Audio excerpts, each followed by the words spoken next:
Ya está aquí, ya llegó. Este es el momento. Ha llegado la hora de controversias manmanas.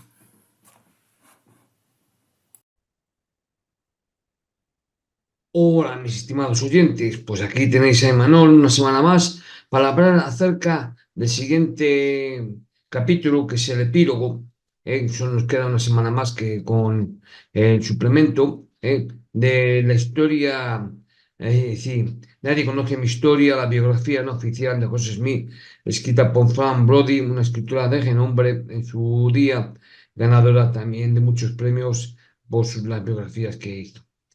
Bien, ya sin más preámbulo, vamos a pasar con el capítulo de hoy. Y sigue epílogo. Sí, el asesinato de José y Hiram Smith les robó el apetito a los antimormones para una guerra civil. Los peores de ellos esperaban que la legión de Nabú, al enterarse de la muerte de sus líderes, se vengara matando a Ford. Esto les habría dado una excusa para descender sobre Nabú, masacrar a sus habitantes y saquear la ciudad. Con la muerte de Ford habrían contado con una ganancia para el Estado en cualquier caso. Pero ahora huyeron precipitadamente junto con sus mujeres e hijos, dejando Cartago desolada y en silencio con sus muertos. Cuando la noticia de la tragedia llegó a Nabú, la ciudad se vio envuelta en una parálisis de horror y pérdida. Sentí como si no pudiera vivir, escribió Allen Stone en su diario. No sabía cómo contenerme y espero vivir para vengar su sangre, pero si no lo hago, enseñaré a mis hijos a no dejar de intentar vengar su sangre.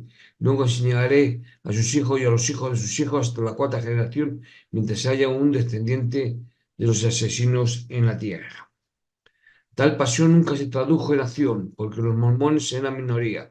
La legión siguió el mandato de William Richard, permitió que Ford permaneciera sin ser molestado y mantuvo una rígida disciplina en la ciudad. Los cuerpos de los mártires, como se les llamó en siempre, después fueron llevados a Nabú en dos cajas de madera, cubiertas con una manta de caballo indio y hierba de la pradera. Cuando la carreta llegó a la ciudad, la legión de Nabú formó una procesión detrás de ella y 10.000 ciudadanos llorosos lo siguieron hasta el mesón. Cuando a Emma se le permitió finalmente ver el cuerpo de su marido, se arrojó sobre él y lloró de angustia. Oh, José, José, por fin te han matado. B.W. Redmond, un extraño e invitado en el mesón que estaba viendo la escena, notó a una mujer parada a la cabeza de José Smith, con la cara cubierta y todo su cuerpo convulsionado por el llanto.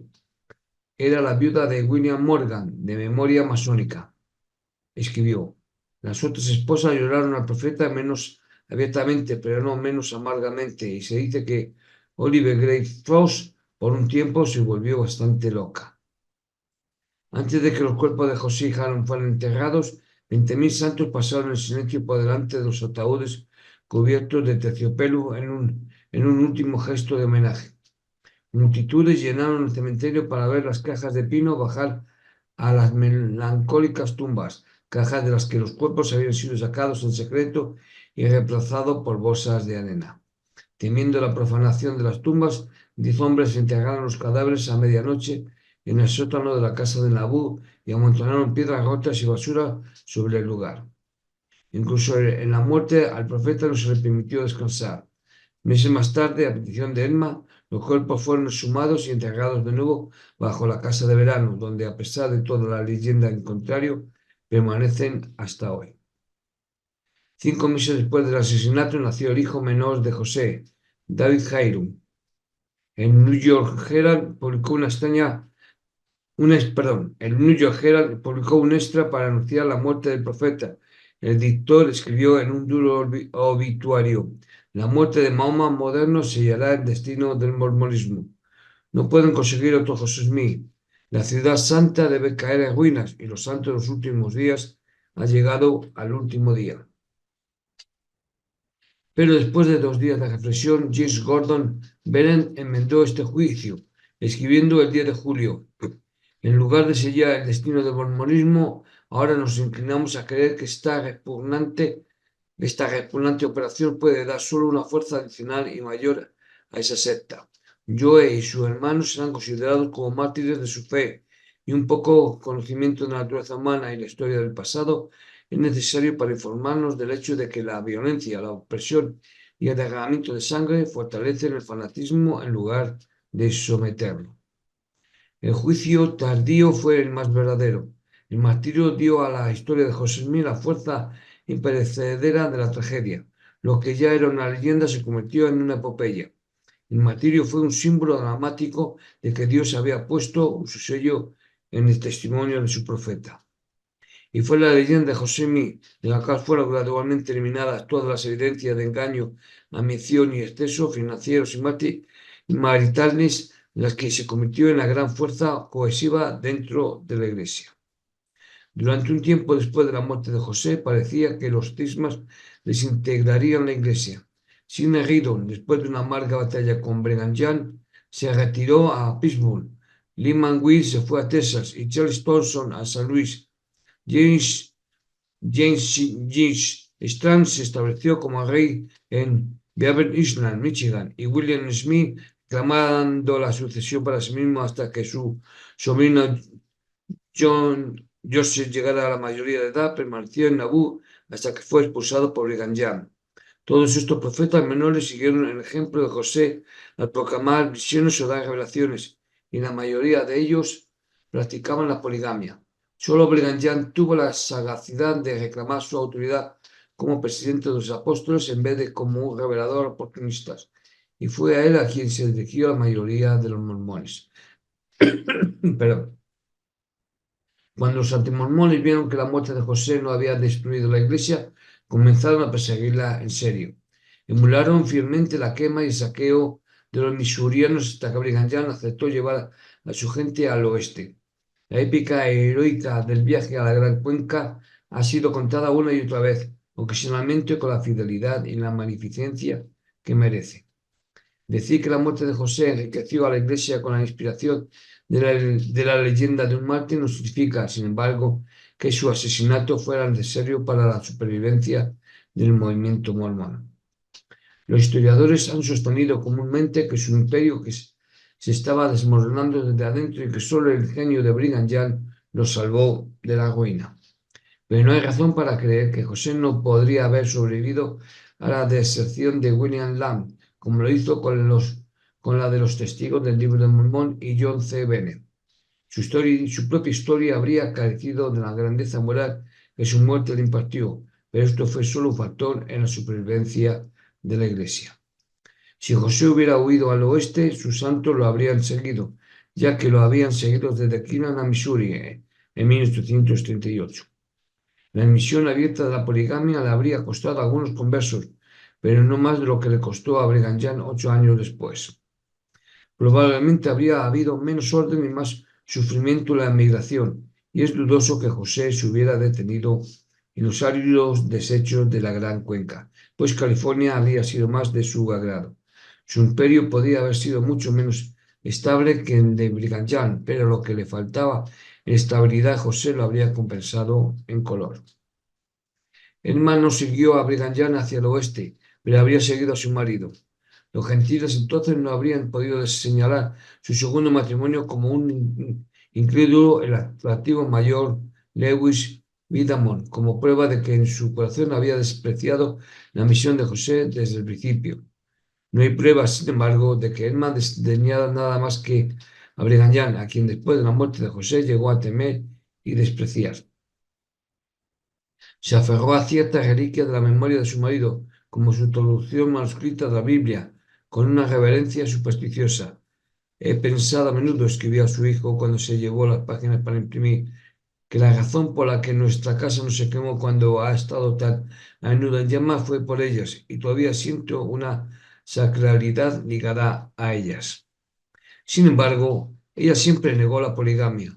No hubo ninguna revelación sobre la poligamia ni sobre las esposas espirituales, dijo tercamente. No tenía otra esposa más que yo. No tuvo relaciones impropias con ninguna mujer que yo supiera. Y esta fue su venganza y consuelo por todo su dolor y humillación. Esta fue su bofetada a todas las jóvenes astutas del mesón que habían mirado primero a José con tanta adoración y luego con tanto conocimiento. Ellas les habían mentido. Independientemente de la ceremonia formal por la que hubiera pasado, José nunca había reconocido a ninguna de ellas ante el mundo. Este fue el gran triunfo de ella y lo aprovechó al máximo. Sus 4 hijos se aferraron sobriamente a la palabra de su madre, a pesar del testimonio jurado de las mujeres que José había amado y de los guardias que lo habían seguido cuando visitaban sus casas por la noche. El joven José también tenía una cuenta pendiente con Brigham Young.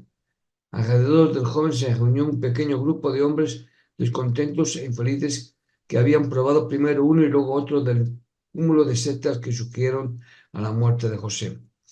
La leyenda creció entre esta facción de que la poligamia había sido un fraude monstruoso concebido por John C. Bennett y desarrollado por Brigham Young y quizás Hiram Smith, sin el conocimiento o consentimiento de José. Eventualmente, después de incursionar en el comercio, el ferrocarril, la agricultura y la ley, el joven José asumió el liderazgo de lo que se llamó, con más exactitud que poesía, la Iglesia reorganizada de Jesucristo de los Santos de los últimos días. Después de un tiempo, dio varias revelaciones sobre su gobierno de la Iglesia y el comportamiento social, revelaciones modestas que carecían de toda la majestad y alcance de la de su padre. Eventualmente esta iglesia regresó a Independent, donde el joven José y más tarde su hijo Frederick hicieron lo posible por recuperar el espíritu mágico del recogimiento en Sion, luchando contra la aburrida incredulidad gentil por el hecho de que en el centro del universo fuese un antiguo suburbio de Kansas City. Nauvoo se convirtió casi en una ciudad fantasma. Sus casas de ladrillos finos cayeron en las ruinas y sus cabañas se pudrieron por completo.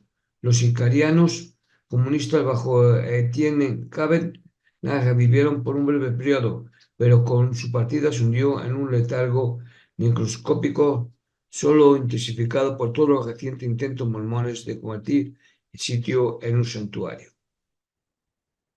Antes de su partida, los mormones, en una gran explosión de energía, estuvieron muy cerca de completar el templo, aunque sabían que pronto lo abandonarían.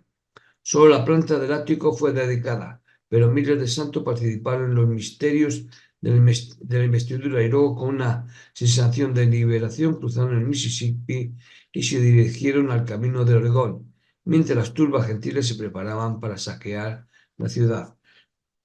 Perdón. Hasta noviembre de 1848 el templo continuó atrayendo turistas, aunque ningún comprador apareció en respuesta a la oferta de venta de Brigham Young.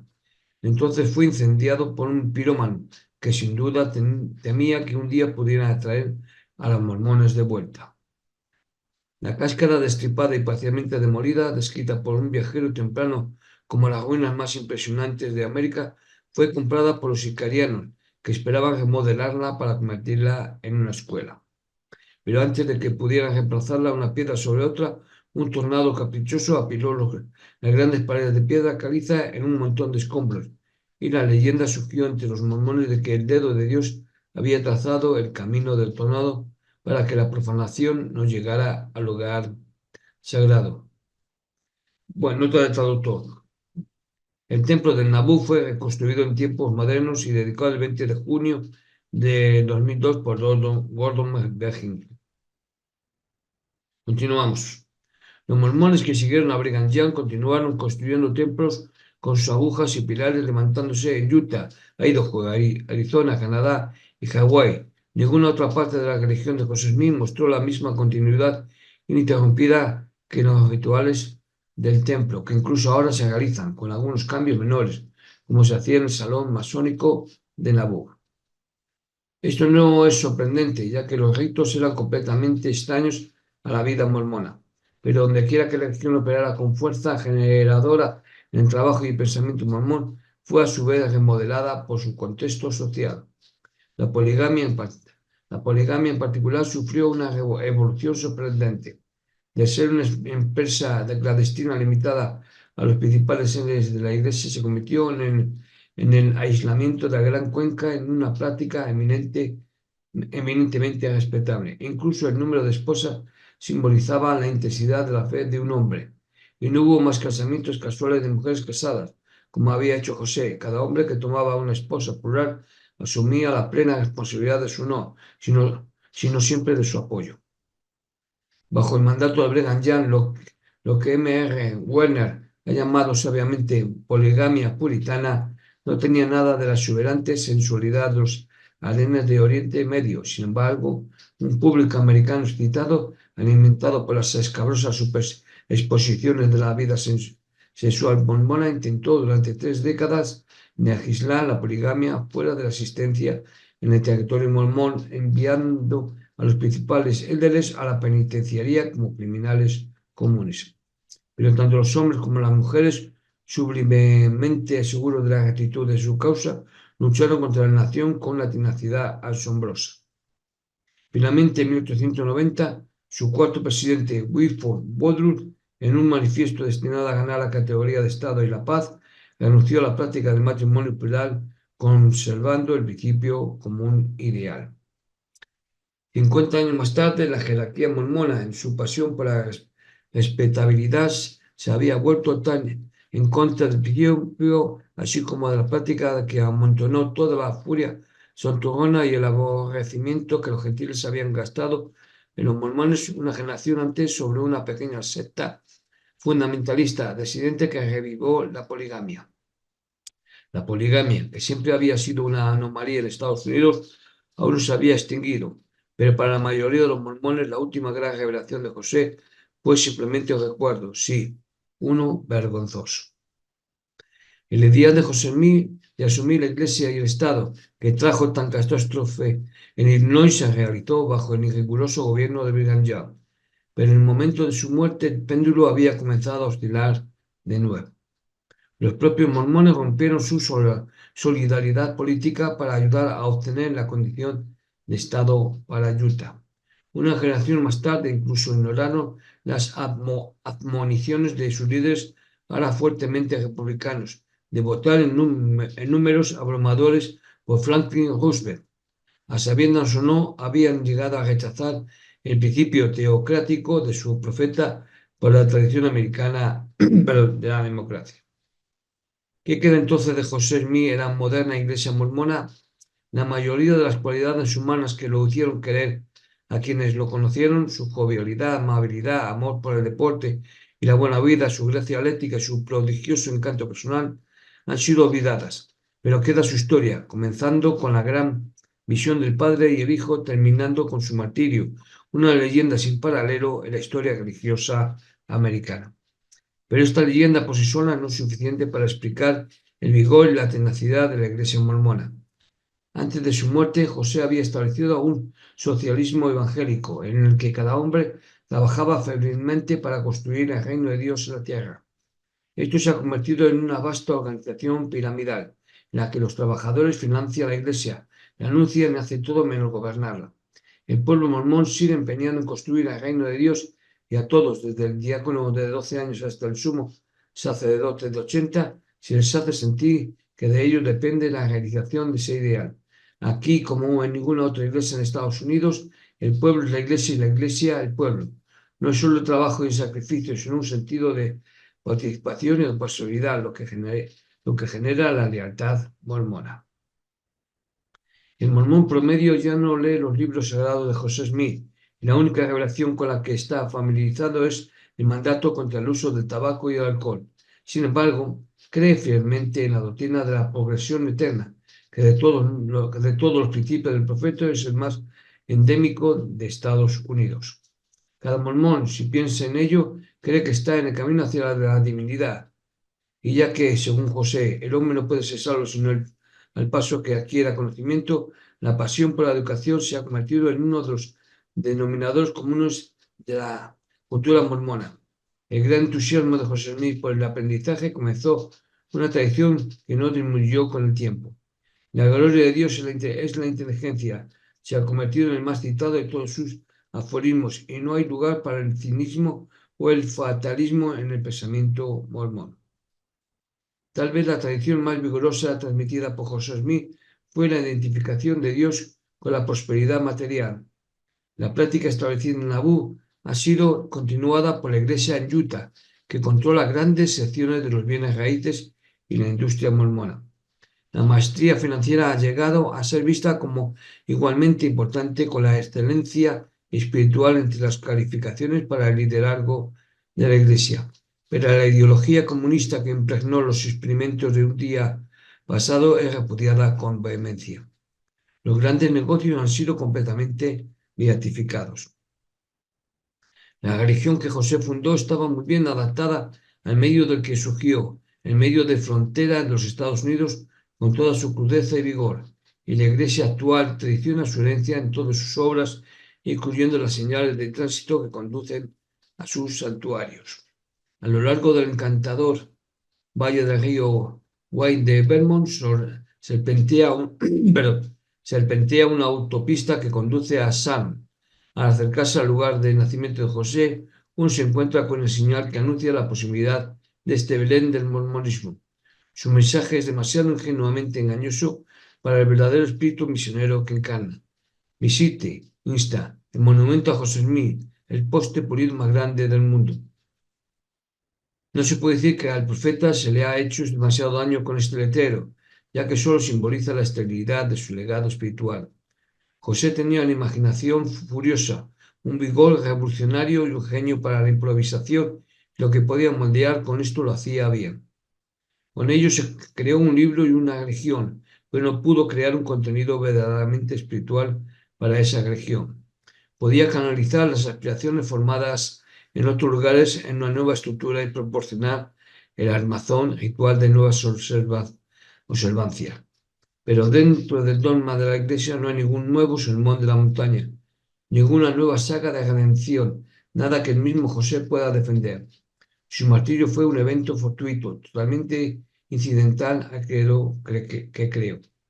Sin embargo, la teología de José, un mosaico de ideas y rituales traídos de todos los rincones, se convirtió en sus manos en una cosa de color, calidez y originalidad. José creía en la buena vida en la tierra, en el trabajo, la risa y la hermandad. Tolerante con las debilidades de sus amigos, ya que no podía olvidar fácilmente las suyas, proporcionó un cielo donde todos los hombres se salvarían, e hizo de ese cielo una continuación de la buena vida en la tierra. Como el trabajo era un requisito previo para la alegría en esta vida, así debía ser en la próxima. Como sus esposas e hijos le eran muy queridos, hizo eterno el pacto matrimonial y permitió su expansión. Como el poder era dulce para él, le dio a cada convertido la promesa de dominio sobre una estrella. José, en su propia persona, proporcionó un símbolo de cercanía a Dios y una finalidad de interpretación que hizo que el evangelista de frontera ordinario pareciera en comparación todo sonido y furia. Había una gran hambre en su pueblo y lo aceptaron por lo que se propuso ser. Creyeron lo mejor de él y por lo tanto le hicieron dar lo mejor de sí mismo. El verdadero monumento de José no es un poste de granito en Vermont, sino un gran imperio entre las montañas en el oeste. Y hasta aquí, mis estimados oyentes y seguidores. Aquí termina el epílogo, de la biografía no oficial de José Smith, escrita por Fan Brody, titulada Nadie conoce mi historia. La próxima semana veremos el último capítulo, el suplemento, y con ello ya terminaremos este libro. Gracias por haberme seguido hasta ahora, gracias por los que han empezado a verme y gracias por todos aquellos que buscan conocer la verdad. Sin más, agradezco de nuevo a todos los que ven este vídeo y les insto a la siguiente semana, si nada lo impide, para el último capítulo, suplemento. Hasta entonces, feliz semana, feliz Navidad y si no nos vemos, también buena salida y entrada de año. Hasta pronto. Adiós.